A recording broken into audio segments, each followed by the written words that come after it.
बच्चों, आज हम पढ़ेंगे कक्षा 8 सामाजिक अध्ययन के अंतर्गत सामाजिक एवं राजनीतिक जीवन विषय का चौथा अध्याय न्यायपालिका।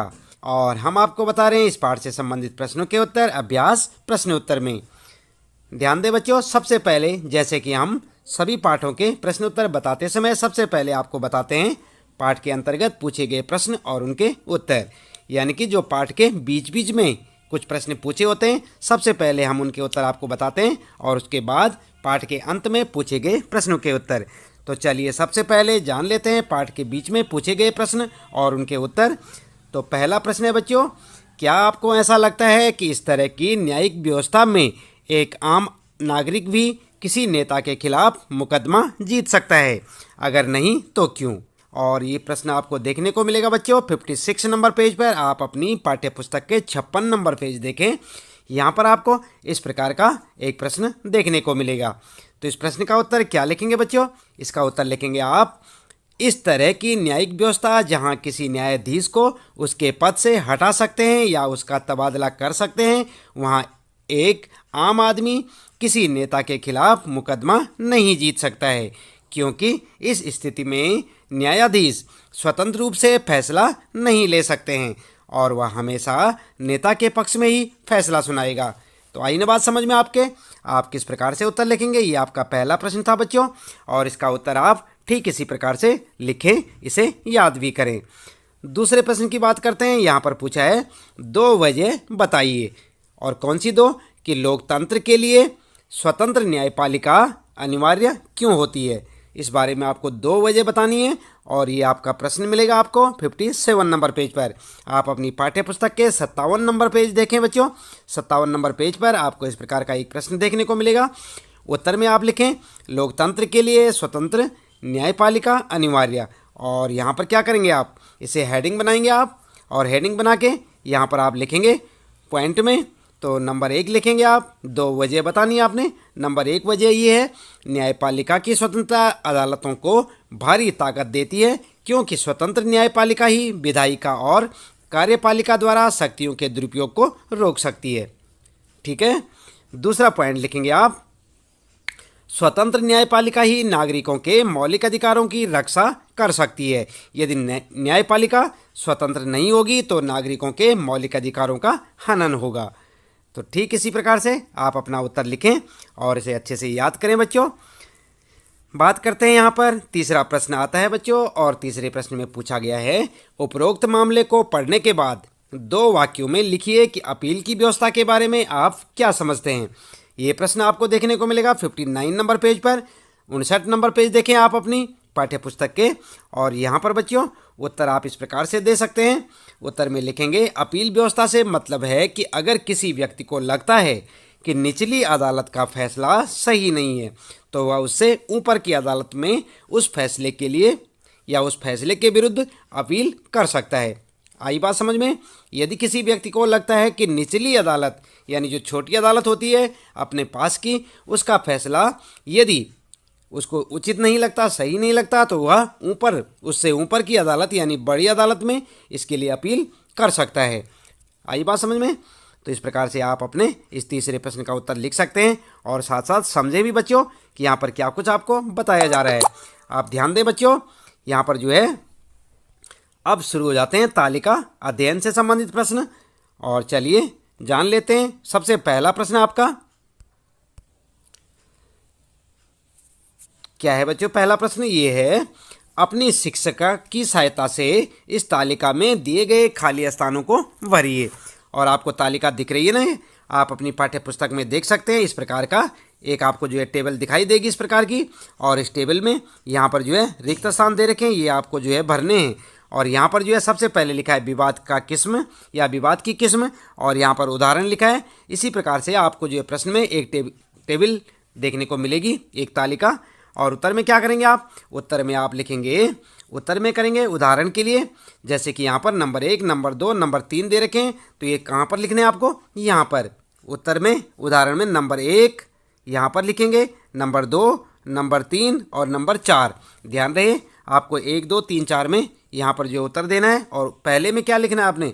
पहली लाइन में लिखना है, सरदार सरोवर बांध को लेकर केंद्र और राज्य कौन सा राज्य? गुजरात। सरकार के बीच विवाद। ठीक है। दूसरी लाइन पर लिखें आप, दो राज्यों पंजाब और हरियाणा राज्य में पानी को लेकर विवाद। और तीसरे नंबर पर आप लिखेंगे पड़ोसी की भूमि पर जबरदस्ती कब्जा करना। और चौथा जो पॉइंट है आपका, अस्पताल द्वारा घायल व्यक्ति को भर्ती करने से इनकार करना। कहाँ पर लिखेंगे? यहाँ पर मैंने जो आपको चारों पॉइंट बताए, एक, दूसरा, तीसरा और चौथा, इन चार जगह में आप इन चारों पॉइंटों को भरें। इसके बाद बच्चों अगला प्रश्न देख लेते हैं। दूसरा प्रश्न है, फौजदारी और दीवानी कानून के बारे में आप जो समझते हैं उसके आधार पर इस तालिका को भरें।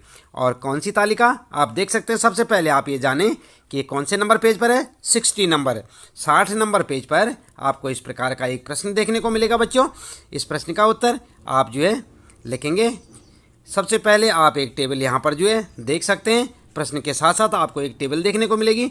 इसमें लिखा है यहाँ पर उल्लंघन का विवरण, यहाँ पर कानून की शाखा और अपनाए जाने वाली प्रक्रिया। और इन्हें जो है आप यहाँ पर जो है कुछ भरेंगे। चलिए देख लेते हैं उत्तर में।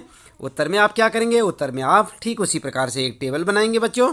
इस प्रकार की एक टेबल बनाएं। और यहाँ पर जो है सबसे पहले आप देख रहे हैं कानून की शाखा और अपनाई जाने वाली प्रक्रिया। देखिए ना आपने यहाँ पर कहाँ पर भरनी है आपको?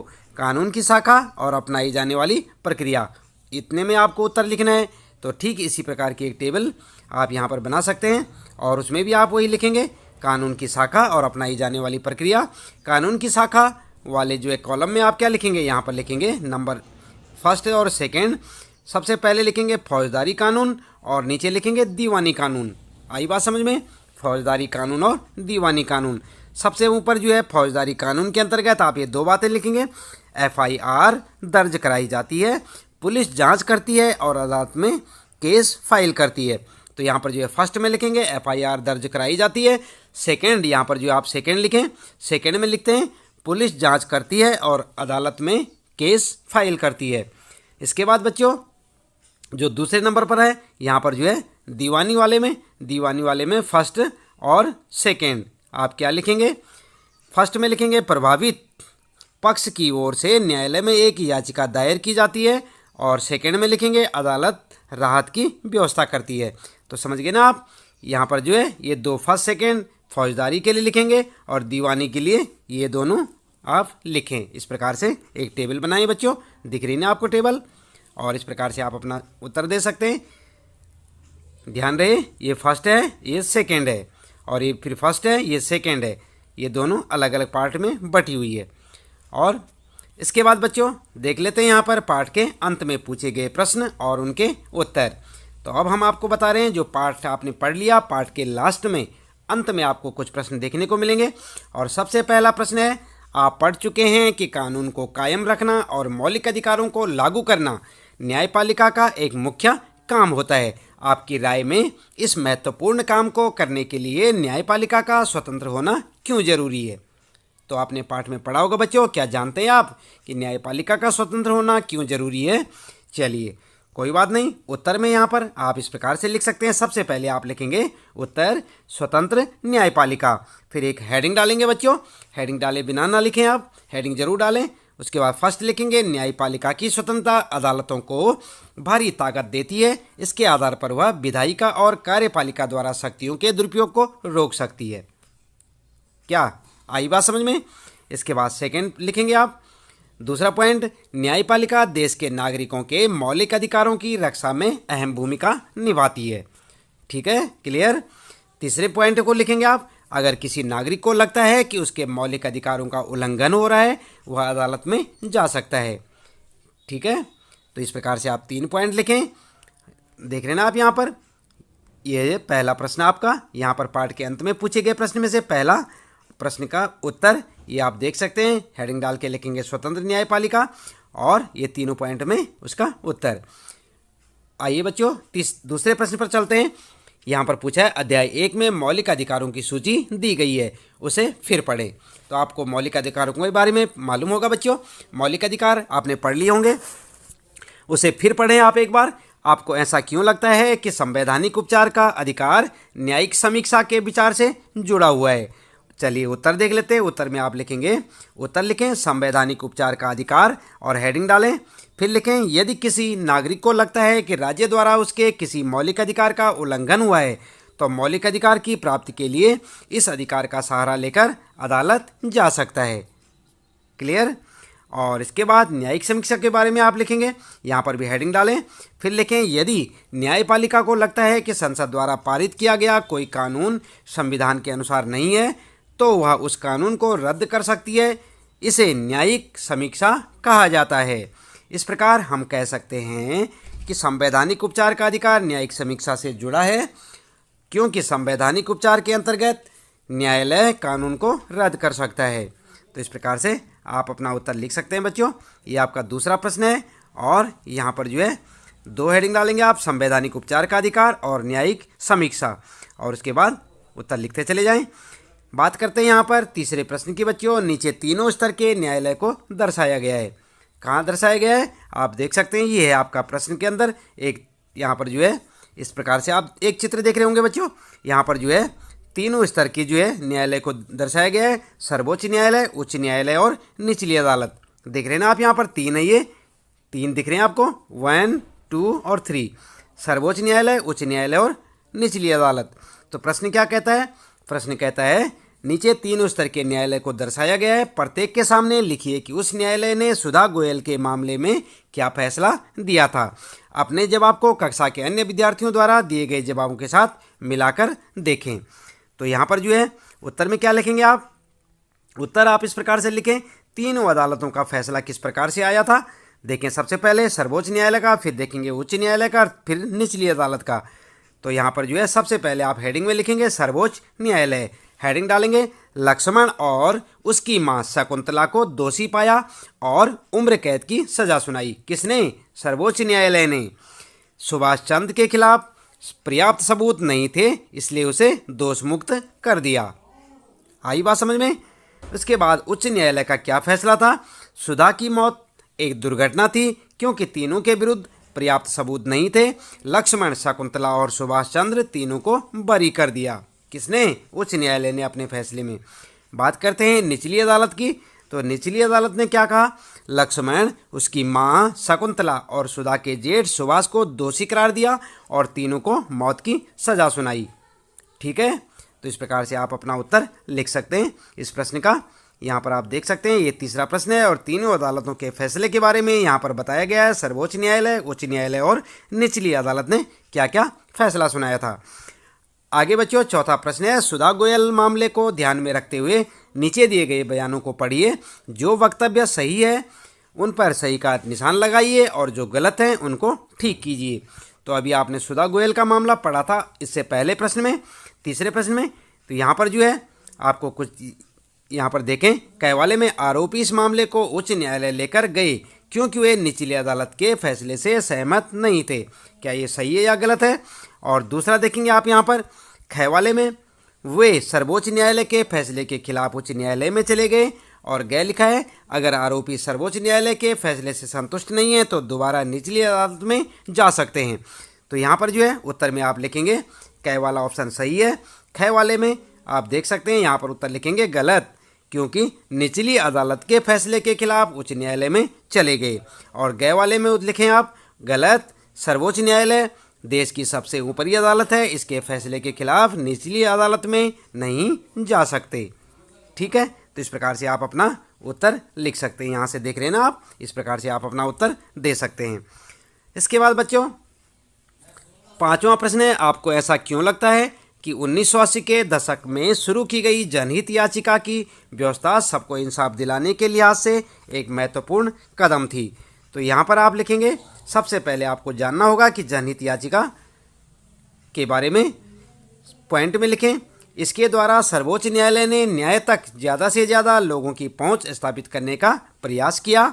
और दूसरा पॉइंट लिखेंगे, न्यायालय ने किसी भी व्यक्ति या संस्था को ऐसे लोगों की ओर से जनहित याचिका दायर करने का अधिकार दिया जिनके अधिकारों का उल्लंघन हो रहा हो। और तीसरा पॉइंट लिखेंगे, यह याचिका उच्च न्यायालय या सर्वोच्च न्यायालय में दायर की जा सकती है। तो इस प्रकार से आप अपना उत्तर दे सकते हैं जनहित याचिका के बारे में। ठीक है, और चौथा पॉइंट लिख सकते हैं आप, अब सर्वोच्च न्यायालय या उच्च न्यायालय के नाम भेजे गए पत्र या तार, टेलीग्राम आदि को भी जनहित याचिका माना जा सकता है।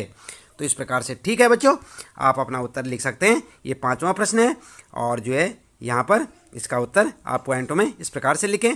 बात करते हैं बच्चों 6ठा प्रश्न और देख लेते हैं। ओल्गा टेनिस, यहाँ पर क्या लिखा है? ओल्गा टेलिस बनाम मुंबई नगर निगम। क्या देखे आपने? ओल्गा टेलिस बनाम मुंबई नगर निगम मुकदमे में दिए गए फैसले के अंशों को दोबारा पढ़िए। तो आप पढ़े अपनी पाठ्य पुस्तक में। इस फैसले में कहा गया है कि आजीविका का अधिकार जीवन के अधिकार का हिस्सा है। अपने शब्दों में लिखिए कि इस बयान में जजों का क्या मतलब था, या इस बयान से जजों का क्या मतलब था। ठीक है, किस बयान से? आजीविका का अधिकार जीवन के अधिकार का हिस्सा है। जजों का बयान क्या था? आजीविका का अधिकार जीवन के अधिकार का हिस्सा है। तो इसका मतलब जजों ने क्या बताया था? तो यहाँ पर उत्तर लिखेंगे आप। उत्तर लिखेंगे आजीविका का अधिकार जीवन के अधिकार का हिस्सा। ठीक है, और हेडिंग डालेंगे, पॉइंट में लिखेंगे नंबर 1, कानून के द्वारा तय की गई प्रक्रिया जैसे मृत्युदंड देने और उसे लागू करने के अलावा और किसी तरीके से किसी की जान नहीं ली जा सकती। एक दूसरा पॉइंट लिखेंगे, जीवन के अधिकार का इतना ही महत्वपूर्ण पहलू आजीविका का अधिकार भी है। कोई भी व्यक्ति आजीविका के बिना जीवित नहीं रह सकता। समझ गए होंगे आप, जब रोजगार नहीं होगा तो व्यक्ति जीवित कैसे रहेगा। तीसरा पॉइंट लिखेंगे, इस मुकदमे में याचिकाकर्ता झुग्गियों और पटड़ियों में रहते हैं और उन्हें वहां से हटाने की मांग की जा रही है। चौथा पॉइंट लिखें, अगर उन्हें झुग्गियों या पटड़ी से हटा दिया जाए तो उनका रोजगार भी खत्म हो जाएगा और वे अपनी आजीविका से हाथ धो बैठेंगे। इस प्रकार वे जीवन के अधिकार से भी वंचित हो जाएंगे। आई बात समझ में? तो इस प्रकार से आप अपना इस प्रश्न का उत्तर लिख सकते हैं बच्चों। ये 6ठा प्रश्न है और यहाँ पर जो है उत्तर आप देख सकते हैं। हेडिंग डाल के लिखें, अच्छे से लिखें बना के, इसे याद भी करें। 7वां प्रश्न है बच्चों, इंसाफ में देरी यानी इंसाफ का कत्ल। इस विषय पर एक कहानी बनाइए। तो आप अपने हिसाब से भी बना सकते हैं। आपने कभी कोई कहानी ऐसी सुनी होगी जिसमें इंसाफ में देरी हुई या न्याय आने में काफ़ी समय लगा। आप लिख सकते हैं इंसाफ में देरी यानी इंसाफ का कत्ल। और यहाँ पर लिख सकते हैं ये कहानी हासिमपुरा हत्याकांड की कहानी। हेडिंग लिख सकते हैं यहाँ पर, हेडिंग डाल के सबसे पहले लिखेंगे, हासिमपुरा उत्तर प्रदेश में पीएसी की हिरासत में 22 मई 1987 को 23 मुसलमानों की हत्या कर दी गई।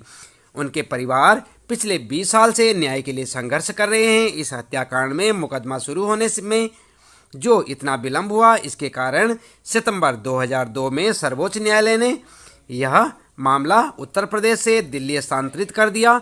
यह मुकदमा अभी भी चल रहा है। इसमें प्रोविंशियल ऑल्ड कॉन्स्टेबलरी पीएसी के 19 लोगों पर हत्या और अन्य आपराधिक मामलों के आरोपों में मुकदमा चलाया जा रहा है। इस मुकदमे में 2007 तक केवल 3 गवाहों के ही बयान दर्ज किए जा सके थे। तो आई बात समझ में? इस प्रकार से आप अपना उत्तर लिख सकते हैं यहाँ पर, इंसाफ में देरी यानी इंसाफ का कत्ल, हासिमपुरा के बारे में। और इसके बाद बच्चों यहाँ पर ध्यान देंगे आप, 8वां प्रश्न आता है आपका एनसीईआरटी के पाठ्य पुस्तक पेज 65। आप कितने नंबर पर? 65 के शब्द संकलन में दिए गए प्रत्येक शब्द में शब्द से वाक्य बनाइए। तो आप क्या वाक्य बनाएंगे? उत्तर में लिखेंगे आप, उत्तर लिखेंगे सबसे पहला, दूसरा, तीसरा, ऐसे पॉइंट बना के लिखें। वरी करना, तो यहाँ पर जो है सर्वोच्च न्यायालय ने सुधा गोयल केस में सुभाष चंद्र को सबूतों के अभाव में बरी कर दिया। दूसरा लिखेंगे अपील करना, आरोपियों ने अधीनस्थ न्यायालय के फैसले के खिलाफ उच्च न्यायालय में अपील दायर की। और तीसरा लिखेंगे मुआवजा, मुआवजे के बारे में लिखेंगे न्यायालय, यहाँ पर न्यायालय लिखें, न्यायालय पीड़ित पक्ष के लिए मुआवजा देने का आदेश दे सकता है।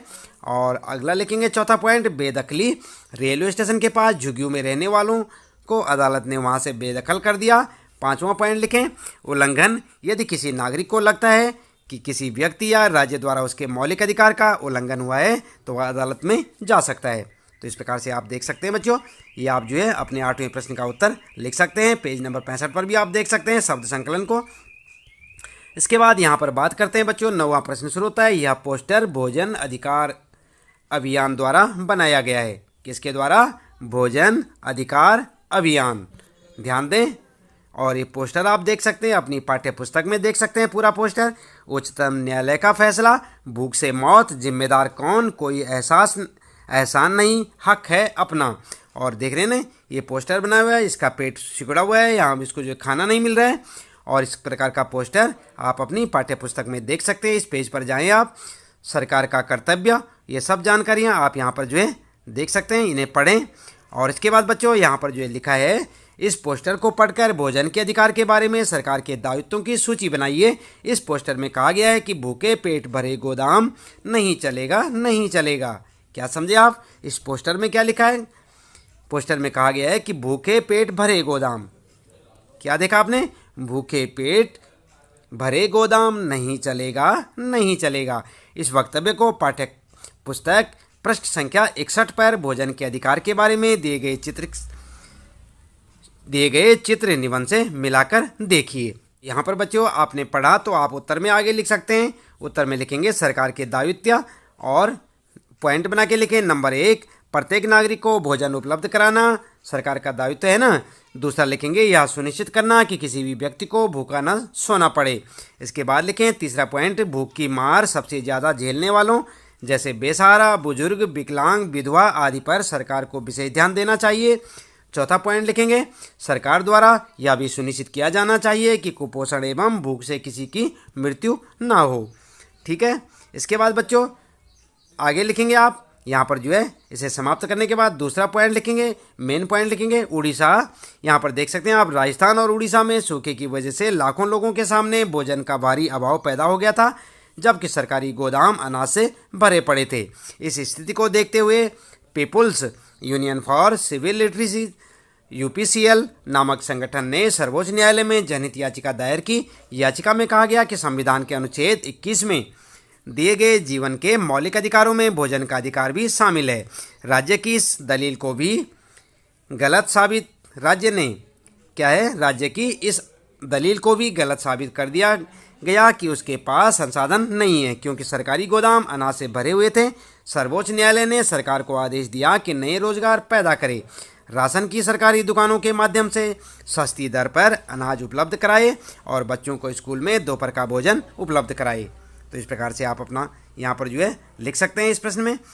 तो बच्चों इसके साथ ही इस पाठ से संबंधित आपके प्रश्नों के उत्तर यहाँ पर समाप्त हो जाते हैं। उम्मीद है कि आपको यहाँ पर बताए गए पाठ के प्रश्नोत्तर अच्छे से समझ आए होंगे बच्चों। इन्हें आप अपनी नोटबुक में नोट करें और लगातार इसी प्रकार जुड़े रहे हमारे साथ, देखते रहें वीडियो, जानते रहें अपने सारे प्रश्नों के उत्तर। तो बच्चों मिलते हैं फिर अगली वीडियो में।